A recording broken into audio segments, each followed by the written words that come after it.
At 17, my world was a monochrome gray. My name is Stella Ling, a name perhaps too pure and fragile for the life I led back then.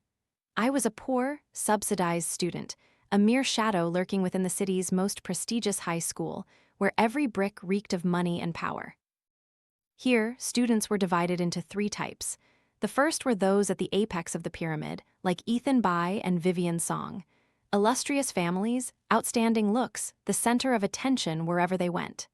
The second type were ordinary people, striving to flatter and surround the first to bask in their glory. And the last type was me, the prey. The bullying started without reason. Perhaps it was my faded uniform, my worn canvas shoes, or my hair always tied back in a hurried ponytail. But the real reason, I knew, was Ethan Bai. The first time Ethan Bai noticed me was during advanced calculus. I had solved a complex problem that even the teacher struggled with. As I stood at the board, writing out the logical and rigorous proof, I could feel a sharp gaze from the back row. It was Ethan Bai's eyes. The young master of the Bai family, a darling of heaven, was looking directly at me for the first time, not with contempt, but with a hint of surprise. That small hint of surprise sowed the seeds of disaster. Vivian Song, the eldest daughter of the Song family, who was implicitly considered Ethan Bai's girlfriend, saw that attention as a challenge. She could not accept that a poor, ugly nobody like me could catch Ethan Bai's eye, even for a moment. And so, my hell began. My textbooks were constantly defaced with ink. My desk was covered in insults.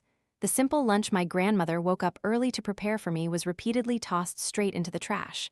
I became the laughingstock of the entire school. Every time I walked by, giggles and venomous whispers would erupt like a persistent background score. "Look at that country bumpkin, no shame at all. Heard she likes Ethan Bai.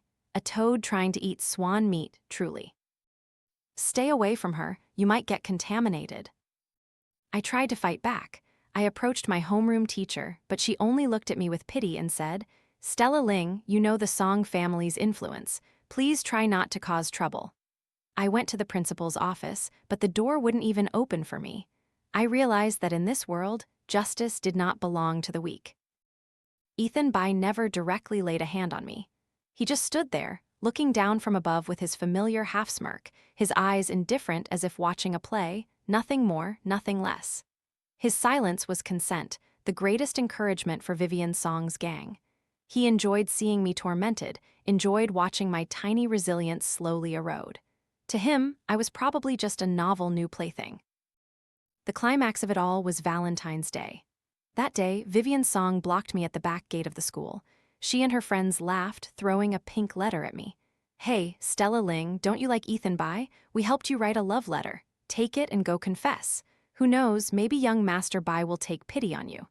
I knew it was a trap, an elaborate, well-orchestrated humiliation. I clutched the letter, intending to throw it away, but Vivian's group held me back, dragging me roughly to the basketball court where Ethan Bai and his friends were playing. The noisy court suddenly fell silent. All eyes turned to me, a tiny mouse being played with by a pack of cats. Vivian pushed me, sending me sprawling towards Ethan Bai, the letter falling at his feet. "Ethan?" Vivian's voice was saccharine and fake. "Stella Ling has something she wants to tell you." Ethan raised an eyebrow, bending down to pick up the letter. He didn't open it immediately. He looked at me, his eyes still indifferent, laced with cruel curiosity. He savored my confusion, my humiliation, my despair. Hundreds of eyes around me felt like hundreds of knives, stabbing at the last remnants of my self-respect. "Read it, Ethan. Read it aloud for everyone," the crowd cheered. And then he opened the letter, his deep, magnetic voice ringing out, reading every cheesy, nauseating word that Vivian had fabricated. Every word he uttered was a resounding slap across my face. The laughter around me grew louder, like raging waves pulling me down into the deep sea. I stood there, frozen. I didn't cry. My tears seemed to have dried up long ago. I just stared at Ethan Bai. For a moment, I saw his gaze falter, a fleeting spark of complex emotion I couldn't define, but it vanished too quickly, replaced by his familiar smirk. He finished reading, crumpled the letter, and threw it in my face like trash. "Stella Ling," he said, his tone mocking, "you've got guts, but look at yourself in the mirror." That sentence, along with the thunderous laughter of the crowd, officially slammed shut the door to my world. That day, I didn't just lose my dignity, I lost my faith in humanity, in the existence of kindness. I stumbled home like a soulless corpse, unaware that a greater tragedy still awaited me. The nightmare had only just begun. I don't remember how I got home.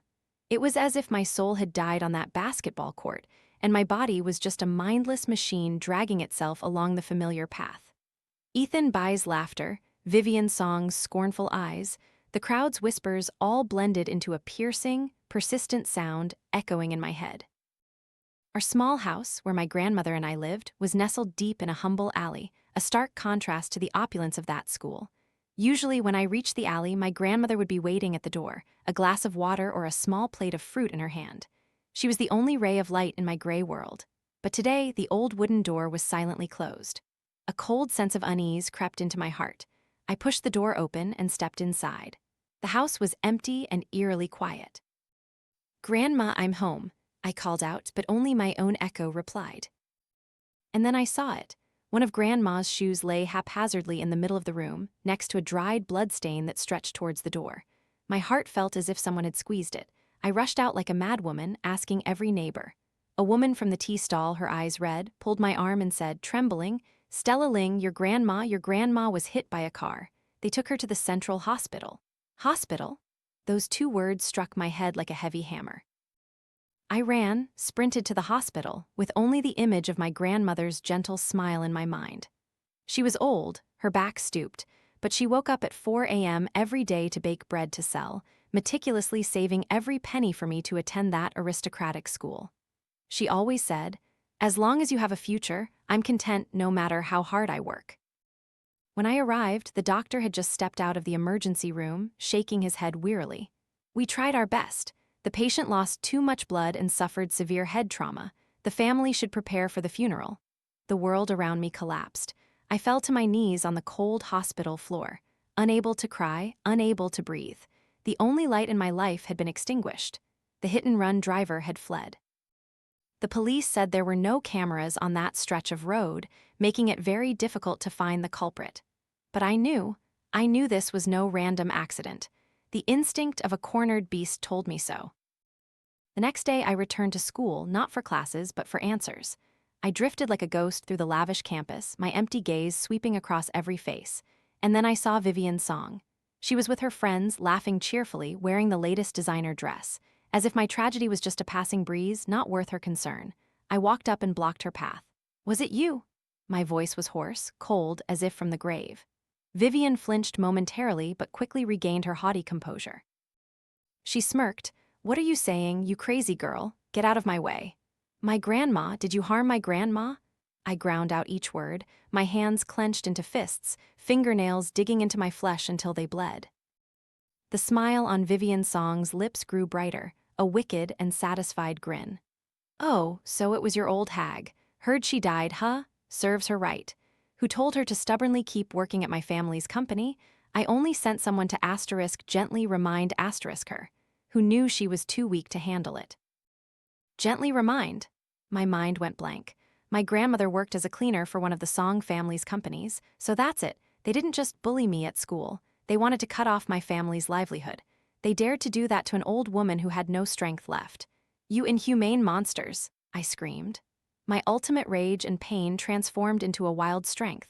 I lunged at Vivian like a wild beast, scratching and screaming. Just then Ethan Bai appeared. He easily pulled me away, throwing me hard to the ground. I sprawled out, my head hitting a step, fresh blood mixing with my tears. "What are you doing?" He frowned at me, his eyes as cold as ice. He shielded Vivian Song, who was now feigning tears, clinging to him. I looked up at him, laughing a desolate laugh. "Ethan Bai, do you know? My grandma is dead, killed by her people." I had hoped, even for a fragile flicker of hope, that he would show some hesitation, some pity. But no, he only looked at me with pity, as if at a struggling insect. And then he said a sentence that would forever be etched into my bones, becoming the motivation for everything I did later. "So what? How much is the life of a country bumpkin old woman worth?" So what, how much? How could he utter such heartless, uncivilized words? My world shattered into pieces, not just collapsing, but exploding, turning to dust. Humanity, justice, all a ridiculous joke. That day, I was expelled for assaulting Miss Song. I stood in the pouring rain, watching the grand school gates slam shut before me.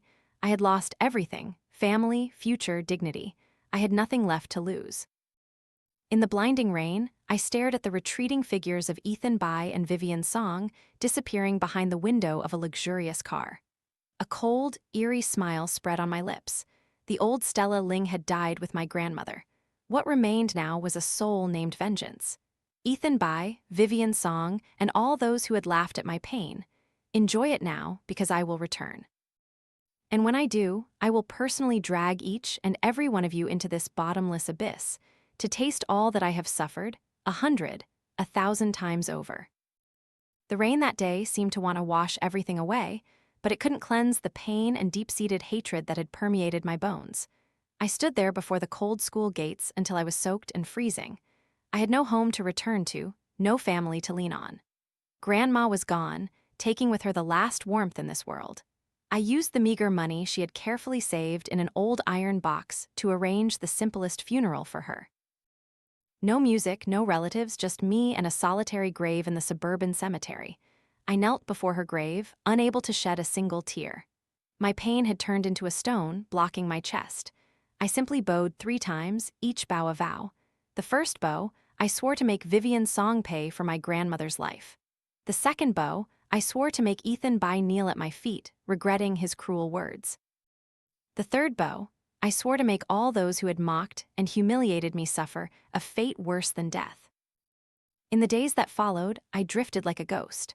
I slept under bridges, ate discarded bread, did the hardest manual labor just to survive. Every night, as the cold and hunger tormented my body, images of my grandmother and Ethan Bai's words would resurface like needles piercing my heart, reminding me not to give up. Hatred was my only source of life. I thought I would have to live in such squalor until an opportunity arose. But then, a man appeared, completely changing the trajectory of my life. That day, I was washing dishes in a small restaurant, my hands cracked from the dish soap and the cold. A gleaming black Rolls-Royce pulled up to the entrance. A middle-aged man with an extraordinary aura stepped in. He wore a finely tailored suit, his eyes sharp and profound. He didn't order food, he just silently walked towards me. "Are you Stella Ling, daughter of Ling Hao and Shen Wei?" His voice was deep but authoritative. My body froze. It had been so long since anyone had mentioned my parents' names. They had died in a car accident when I was very young, leaving me to my grandmother's care. Seeing my lack of response, he placed a business card on the table. "I am Mr. Chen, an old friend of your father." Mr. Chen? I had heard my grandmother mention that name before. She said he was my father's sworn brother, his closest friend, but they had lost touch after the accident. That night, he took me away from the squalid restaurant.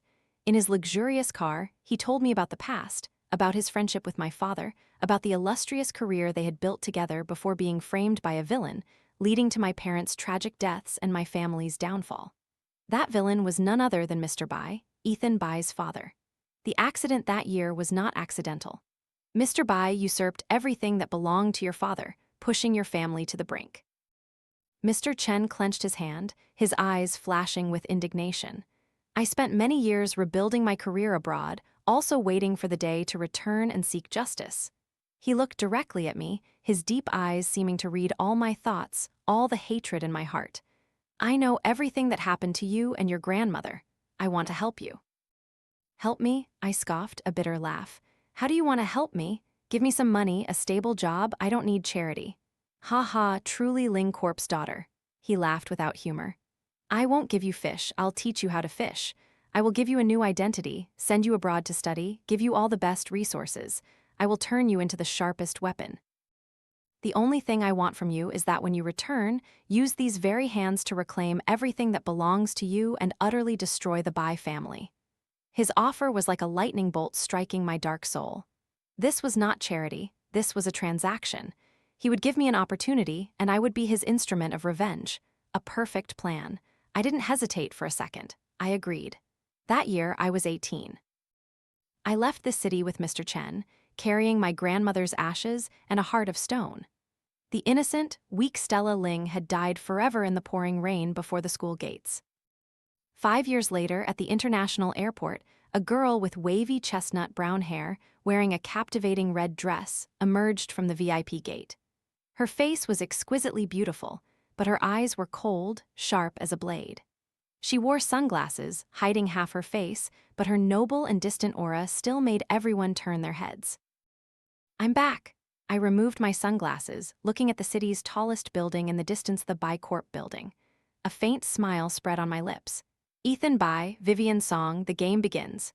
This city, after 5 years, was still the same, still prosperous, glamorous, still a stage for the elite to flaunt their power and wealth. The only difference was that my role had changed. I was no longer the dirty, sad Stella Ling, but Stella Ling, CEO of the Asia branch of an international investment group. A rising name that made the financial world wary. The first act of my play was set at the city's annual charity auction. This was where all the most influential figures gathered. A perfect stage for my debut. With Mr. Chen's arrangements, I acquired a prestigious invitation. I chose a pure black evening gown, form-fitting, with a daringly low-cut back revealing my pale skin and a tattoo of a blood-red, wilting plum blossom. My brown hair was neatly swept up, revealing my long, slender neck and delicate diamond earrings. My makeup was not too heavy, emphasizing only my sharp, cold eyes and luscious cherry-red lips. Stella Ling was a work of art honed from hatred, cold, alluring, and dangerous. As I stepped into the banquet hall, all eyes turned to me. The melodious music seemed to pause for a beat.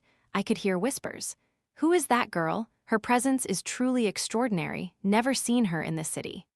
I glided through the crowd, my cold gaze sweeping across the room, then stopping at my targets. They were there, still the center of all attention.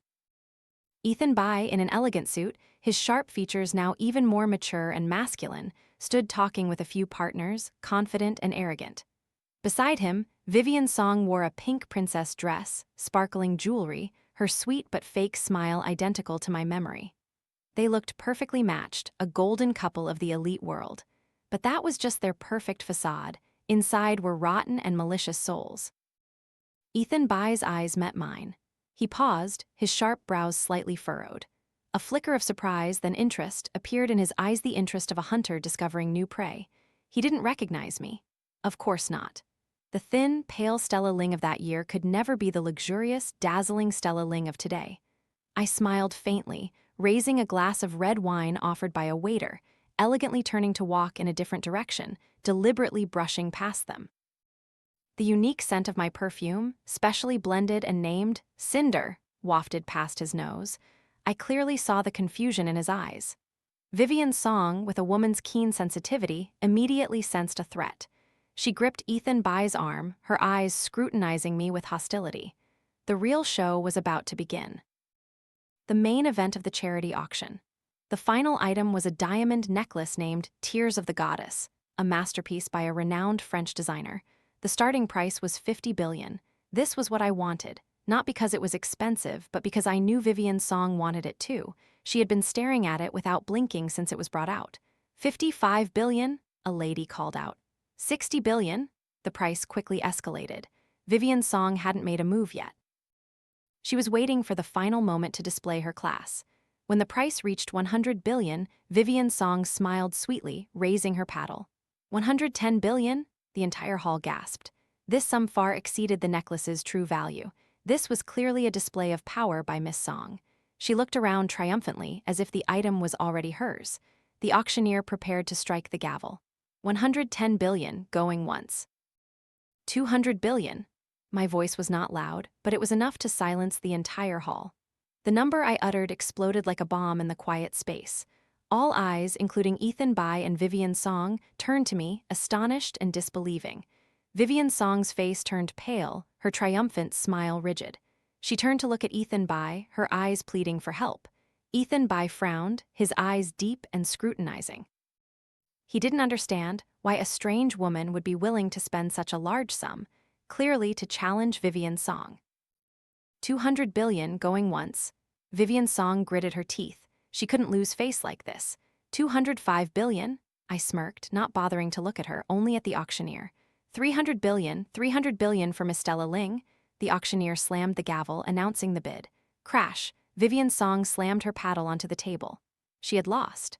The Song family, though wealthy, couldn't casually throw out 300 billion just for a daughter's amusement. Ethan Bai finally spoke, his voice deep and magnetic but with an underlying warning. This young lady seems very fond of this necklace, but bidding like this, aren't you disrespecting the Song family and the Bai family? So, he finally showed his hand. I slowly turned to look at him, offering a seductive but distant smile. Mr. Bai, you're mistaken. An auction is simply where the higher bidder wins.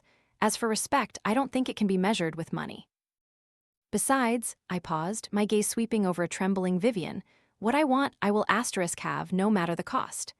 I finished speaking, not waiting for his reply, turning to walk onto the stage to receive my item. I stood there under the dazzling stage lights, wearing the tears of the goddess around my neck. The diamond sparkled on my fair skin, breathtakingly beautiful. From above, I looked down at Ethan Bai.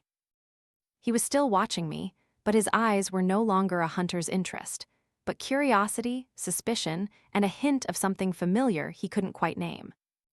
Tonight's act was over. I had successfully sown a seed of doubt and discord between them.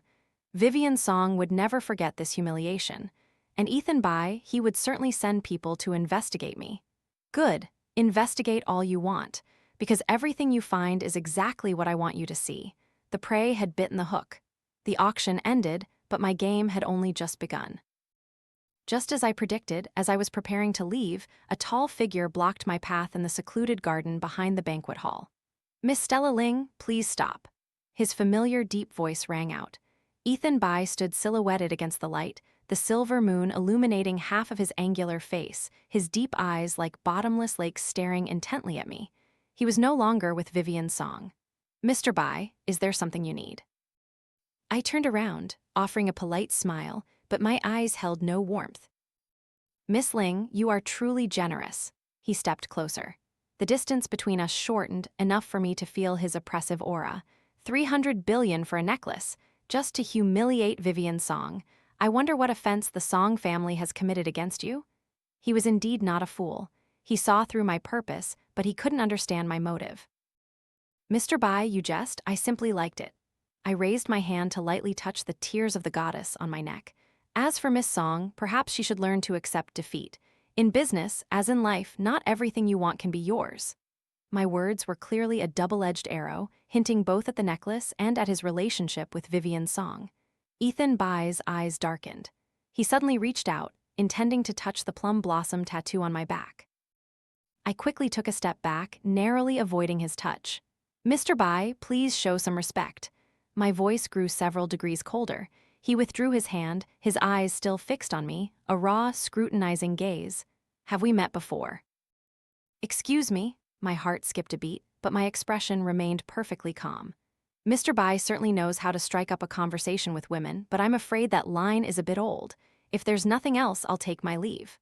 I turned and walked away, not giving him a chance to say another word. Behind me, I could still feel his burning gaze. He had begun to suspect, but that suspicion only made him fall deeper into the trap I had set. A few days later, my assistant reported that Ethan Bai had ordered a thorough investigation into Stella Ling's identity. The result, of course, was a flawless, impeccable resume that Mr. Chen had spent 5 years constructing. Stella Ling, an orphan lucky enough to be adopted by a prominent American family, graduated with honors from Harvard, a business genius with a string of impressive achievements. Not a single detail linked her to the poor student Stella Ling of yesteryear. This resume not only failed to quell Ethan Bai's suspicion, but made him even more intrigued. Such a beautiful, talented, and mysterious woman was, for an arrogant man like him, an incredibly stimulating challenge. And I decided to add fuel to the fire. The Bai Group was in the final stages of acquiring a promising biotechnology company. This was a key project personally overseen by Ethan Bai. Everything was almost settled, just waiting for the contract to be signed. At this precise moment, my company unexpectedly jumped in. We offered a higher price along with much more attractive terms to the biotech company's management. More importantly, I had uncovered a few unsavory secrets of that company's CEO, enough to make him obediently comply. The news of snatching a lucrative deal right from under the Bai Group's nose sent shockwaves through the business world. Bai Group's stock immediately plummeted. This was the first time in years that Ethan Bai had tasted defeat, and at the hands of a woman he had just taken an interest in. My phone rang. It was Ethan Bai's number. Stella Ling, you're quite something. His voice over the phone was deep, suppressing anger. You flatter me, Mr. Bai. Business is war, the strong survive. I replied casually, elegantly painting my nails. I want to meet you. To do what? To talk about losing? I'm not interested. Tomorrow morning at 10 a.m. at your office, I'll be there. He didn't give me a chance to refuse. He hung up immediately. I put down the phone, a cold smile spreading on my lips. Angry now, Ethan Bai, this is just the beginning. The pain I suffered that year, I will return to you, principal and interest. Meanwhile, Vivian Song was not sitting still. After the shock at the auction, she frantically sought revenge. She used all her connections to investigate me, but only received that fake resume. Unwilling to accept defeat, she resorted to dirty tricks, having people spread malicious rumors about me online, claiming I was a homewrecker, using schemes to seduce rich men. But those rumors were too weak, barely an annoyance to me. Mr. Chen handled them smoothly, even turning them into a PR tool to build my image as an independent, strong woman envied and disliked by others. The more Vivian Song tried, the more she made a fool of herself. The next morning, precisely at 10 o'clock, Ethan Bai appeared at my office. He wore a charcoal gray suit without a tie. A few top buttons of his shirt were open, making him look somewhat more rugged and dangerous than usual. He sat down on the sofa opposite me, legs crossed, his eyes sharp as razors scanning me. What do you want, Stella Ling? He went straight to the point. Money, status, or me? I let out a laugh, a clear but mocking sound. I stood up, slowly walking towards him. The red wine in my hand subtly swayed. I stopped directly in front of him, leaning down and whispering into his ear, my voice enchanting. Mr. Bai, you think too highly of yourself. What I want, I'm afraid you can't give. My breath brushed against his ear, carrying the scent of wine and the cold, cinder, perfume. I felt Ethan Bai's body stiffen for a moment. He didn't push me away, instead he laughed. A low, husky laugh resonated from his chest. There's nothing this Ethan Bai cannot give. He leaned back, creating distance, his dark eyes locking onto mine, no longer anger but a possessive fire igniting. Just tell me the price. He was completely drawn into the game. The arrogance of a man always at the top would not allow him to admit that something was beyond his reach. He saw me as a challenge, a new peak to conquer. The price? I straightened up, walked back to my desk, elegantly sat down, legs crossed. Mr. Bai, what do you think you have to bet against me? The Bai Group, or your fiancée, Vivian Song? Each word I uttered was a knife thrust directly into his pride. Ethan Bai's face turned cold. He stood up, walked to my desk, placing his hands on the surface, his tall body casting a shadow over me, creating an invisible pressure. Stella Ling, don't test my patience. You're ruining my business, provoking my fiancé. Who are you, really? He growled, the interest in his eyes now tinged with danger. Who I am doesn't matter. I looked him straight in the eyes, unblinking. What matters is that I can give you what you've always craved, a worthy opponent. Aren't you bored, Ethan Bai? Living in a world where everything comes easily, where every enemy is too weak. I will show you what a real game of chess looks like. I pushed a stack of documents towards him. This is the ecological resort project on Nam Tin Island. My company and the Bai Group both want it. Instead of resorting to underhanded tactics, let's compete fairly. Whoever loses not only loses the project but must also fulfill one condition of the winner. Care to play? This was the trap I had laid. This project was a lucrative opportunity, but also contained countless legal and environmental risks that only I and Mr. Chen knew about. If the Bai Group jumped in, they would get bogged down. Ethan Bai picked up the documents and flipped through a few pages. A proud smirk played on his lips. Fine, I'll play with you. But if you lose, my condition is that you become mine. Deal, I replied without hesitation, because I knew I wouldn't lose. The war between my company and the Bai Group officially erupted. The entire business world held its breath, watching this uncompromising confrontation.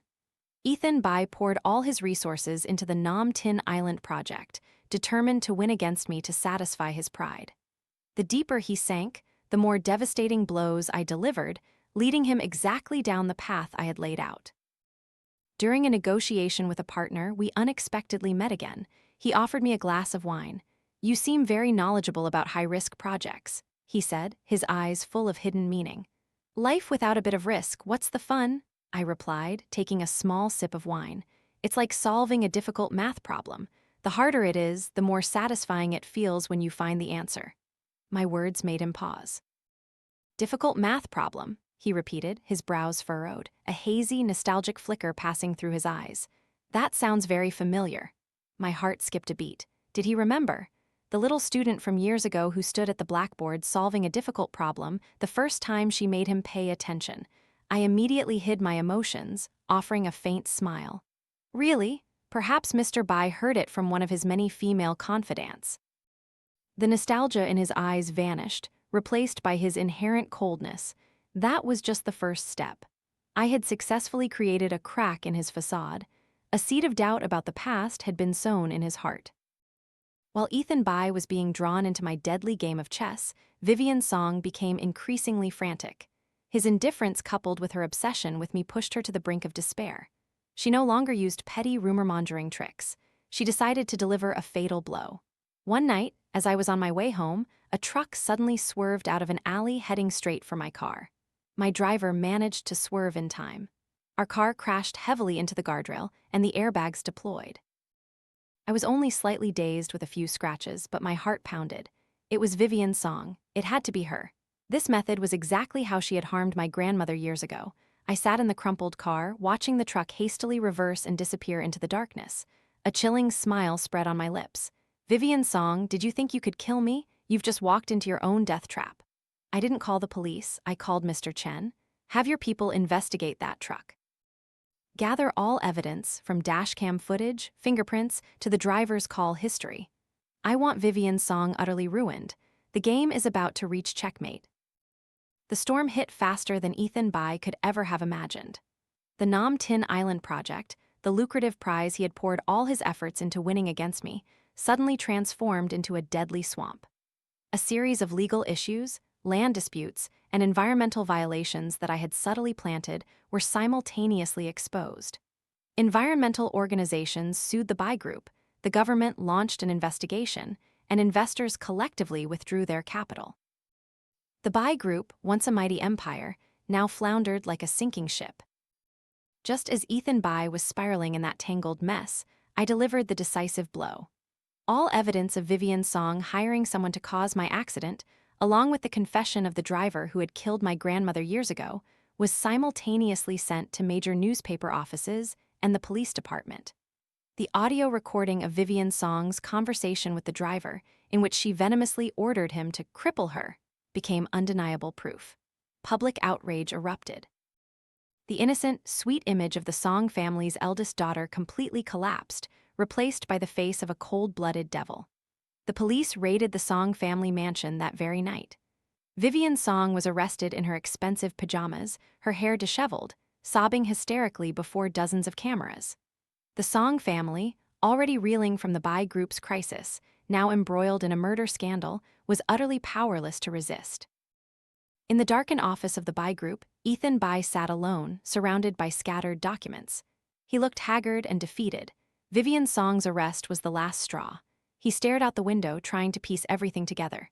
Stella Ling, her sudden appearance, her undisguised hostility towards Vivian Song, the phrase solving a difficult math problem, the wilting plum blossom tattoo, and her eyes cold but deeply harboring familiar pain and resentment, chillingly familiar.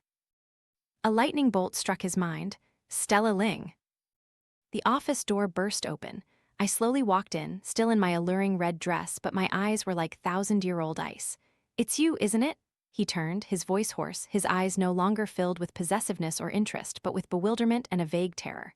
"Stella Ling," I smiled, a victorious smile utterly devoid of warmth. "Mr. Bai, you finally realized, didn't you? Your memory isn't so bad after all." "Why?" He stumbled towards me, trembling with chaotic emotions. "All of this, you did it, didn't you?" I looked him straight in the eyes, emphasizing each word. "I ruined the Bai Group. I sent Vivian Song to jail. I did it all. Are you surprised? Because of what happened that year?" he asked, disbelief in his voice. "Just for a few words, a cruel joke of youth, you." "A joke?" I burst into laughter, a bitter, wild laugh. Tears began to fall, hot tears of 5 years of suppressed pain. "Ethan Bai, you call that a joke? Do you know how I lived those days?" Humiliated, beaten, abandoned by the whole world, I screamed, unleashing all my hatred. "And my grandma, my only family. Just for a reminder from Vivian Song, she died unjustly. You call that a joke too? What did you say? How much is the life of a country bumpkin old woman worth? Do you remember?" That sentence was like a knife plunging into his heart. Ethan Bai staggered back, his face white. He remembered. He remembered very clearly the cruel words he had uttered that year. I. He stammered, unable to form words. Late regret and guilt overwhelmed him. You don't need to say anything. I wiped my tears, my voice returning to its coldness. Because the play isn't over yet. Did you think I only sought revenge for myself and my grandma? No, that would be too easy for your family. I'm also taking revenge for my parents. I threw another stack of documents onto the table. This is the evidence. Mr. Bai, your father, murdered my parents in that car accident years ago to seize their company. Mr. Chen has been searching for it all these years. Ethan Bai trembled as he picked up the documents. With each page he turned, his face grew more despairing. His world, his pride all built on the blood and tears of my family. He collapsed to the floor, wild, desolate laughter echoing throughout the room. He had lost everything: his career, his fiancé, and his faith in the father he always respected. I quietly turned and left, abandoning him to his own ashes. The next day, Mr. Bai was arrested. The Bai Group declared bankruptcy. I stood before the graves of my grandmother and parents, placing a bouquet of white chrysanthemums. Grandma, Mom, Dad, I did it. The evening wind blew through, carrying the scent of grass. Vengeance had been exacted, but my heart felt strangely empty. I had won, but the price was a hardened heart and a scarred soul.